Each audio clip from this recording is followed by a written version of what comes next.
Hello friends, welcome back to my channel. मैं हूं वंतिका मिश्रा। स्वागत है आपका केयरिंग रेमेडीज़ पर। आज हम लोग बात करने वाले हैं न्यू मॉम्स के ऊपर, क्योंकि जो न्यू मॉम्स होती हैं अक्सर उनको ये प्रॉब्लम होती है कि उनका जो बेली फैट होता है वो काफ़ी बढ़ जाता है, उनका जो मोटापा रहता है वो काफ़ी बढ़ जाता है, जिसकी वजह से वो बहुत परेशान होती हैं। बाद में बहुत तरीके आजमाती हैं जिससे कि उनका बेली फैट जो है वो घट जाए, उनका वेट कम हो जाए, वज़न घट जाए। तो अगर आप मेरे बताए हुए जो आज मैं आपको बताने जा रही हूँ उन टिप्स को पहले से ही फॉलो करती हैं तो आपको बेली फैट की कोई प्रॉब्लम नहीं होगी, आपका मोटापा नहीं बढ़ेगा और ना ही आपका पेट बाहर निकलेगा। तो आपको करना सिर्फ इतना है कि जो मैं आज बताने जा रही हूँ इन सभी टिप्स को अच्छे से ध्यान रखना है और सभी टिप्स को आपको फॉलो करना है अपनी पूरी प्रेगनेंसी के टाइम पर और डिलीवरी के टाइम पर। तो जो मेरा सबसे पहला टिप है वो है आपके लिए ये है कि आपको अपनी पूरी प्रेगनेंसी में बिल्कुल भी बेड रेस्ट नहीं करना है। अगर आपको बहुत ज़्यादा ज़रूरी नहीं है, आपको डॉक्टर ने नहीं बोला है बेड रेस्ट के लिए, तो आप बेड रेस्ट मत कीजिए। जितना हो सके आप उतना ही चलते फिरते रहिए, एक्सरसाइज वगैरह करते रहिए। अगर आप पूरी प्रेगनेंसी के टाइम पर एक्सरसाइज वगैरह करती रहेंगी, चलती फिरती रहेंगी, छोटा मोटा काम करती रहेंगी, ज़्यादातर चांसेस रहेंगे कि आपकी नॉर्मल डिलीवरी ही होगी, ऑपरेशन नहीं होगा आपका। और अगर आपका ऑपरेशन नहीं होगा तो आपका जो बेली फैट है वो भी ज़्यादा नहीं होगा, आपका वेट बहुत ज़्यादा नहीं बढ़ेगा। इसलिए आपको इस बात का ध्यान रखना चाहिए कि आप पूरी प्रेगनेंसी में बिल्कुल भी आलस मत कीजिए, बिल्कुल बेड रेस्ट मत कीजिए और मतलब चलते फिरते रहिए, काम वगैरह हल्का फुल्का करते रहिए। अब अगर आपको डॉक्टर ने भी बेड रेस्ट के लिए बोला है, आपको डॉक्टर ने सलाह दी है कि आप बेड रेस्ट कीजिए, तो आपको थोड़ा बहुत डॉक्टर से कंसल्ट करके एक्सरसाइज वगैरह ज़रूर करना चाहिए। एंड नॉर्मली आपको चलते फिरते रहना चाहिए थोड़ा बहुत और काम वगैरह करते रहना चाहिए, लेकिन बहुत ज़्यादा जब डॉक्टर बोलते हैं तो उस टाइम पर आपको सीढ़ियाँ वगैरह नहीं चढ़ना है और इसके साथ ही साथ आपको बहुत हैवी वेट वगैरह नहीं उठाना है।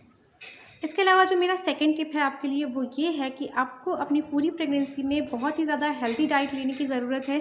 आपको अपनी डाइट का ध्यान रखना बहुत ज़रूरी है। आपको बहुत ज़्यादा तेल मसाले वाला भोजन या फिर इसके अलावा घी वगैरह जो ऑयली मतलब जो बहुत ज़्यादा फैटी फूड होते हैं उनसे आपको थोड़ा सा दूर रहना चाहिए, क्योंकि अगर आप प्रेगनेंसी के टाइम पर ज़रूरत से ज़्यादा वेट गेन कर लेती हैं तो आपको उसको बाद में कम करने में बहुत दिक्कत होगी।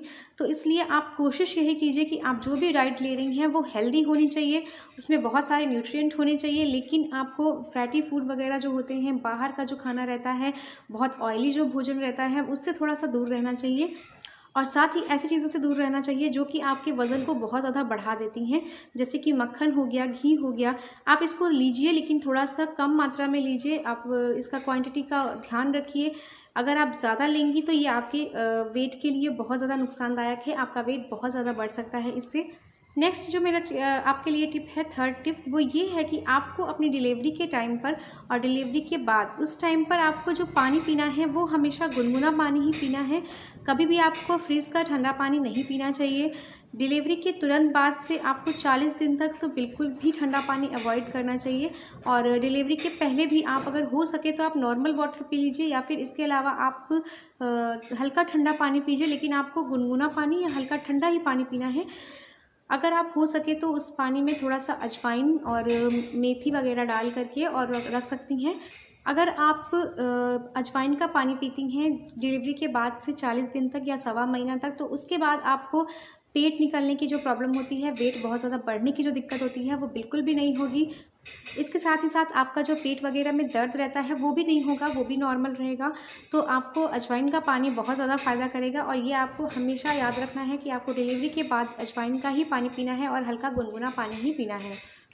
इसके अलावा आपको एक चीज़ का और भी ध्यान रखना है कि आपको जब डिलीवरी हो जाती है तो उसके बाद काफ़ी जो लेडीज़ होती हैं, बल्कि सभी लेडीज़ में ऐसा देखा जाता है कि बहुत ज़्यादा भूख लगती है और उस टाइम पर आप कुछ ज़्यादा ही खाना खाने लगती हैं, क्योंकि आपको ब्रेस्ट फीडिंग भी करानी है अपने बच्चे को, तो इस वजह से आप थोड़ा सा ज़्यादा फूड लेती हैं, इसलिए आपको वेट बढ़ने की प्रॉब्लम हो सकती है।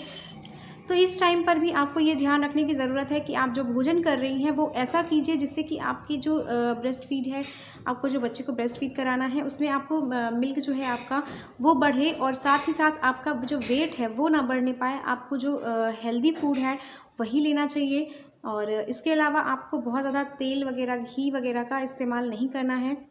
इसके अलावा डिलीवरी के बाद में अगर आपकी नॉर्मल डिलीवरी होती है तो डॉक्टर तुरंत से ही आपको जो पंजीरी वगैरह होती है वो बना करके और खाने की सलाह देते हैं, तो उसको आपको ज़रूर खाना चाहिए, क्योंकि जो पंजीरी वगैरह रहती है वो आपका जो बॉडी का पेन होता है उसको भी दूर करती है और साथ ही साथ आपका वज़न जो बढ़ा हुआ होता है उसको भी कम करने में आपकी मदद करती है। तो इसलिए आपको पंजीरी का इस्तेमाल ज़रूर करना चाहिए, आपको ताकत भी मिलेगी और आपका वेट भी बहुत ज़्यादा नहीं बढ़ेगा।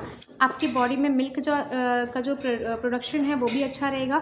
तो इसलिए आपको पंजीरी का इस्तेमाल ज़रूर करना चाहिए डिलीवरी के बाद। और अगर आपकी सिज़ेरियन डिलीवरी हुई है तो डॉक्टर इसको मना करते हैं कि कुछ टाइम तक इसको नहीं देना है और कुछ टाइम के बाद आप इसको ले सकती हैं। तो इसके लिए आप अपने डॉक्टर से कंसल्ट कर लीजिए और जैसा आपका डॉक्टर बताते हैं वैसा आप कीजिए।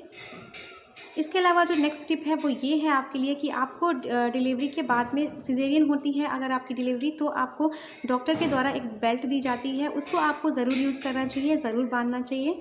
उससे आपको बेली फैट कम करने में बहुत हेल्प मिलेगी।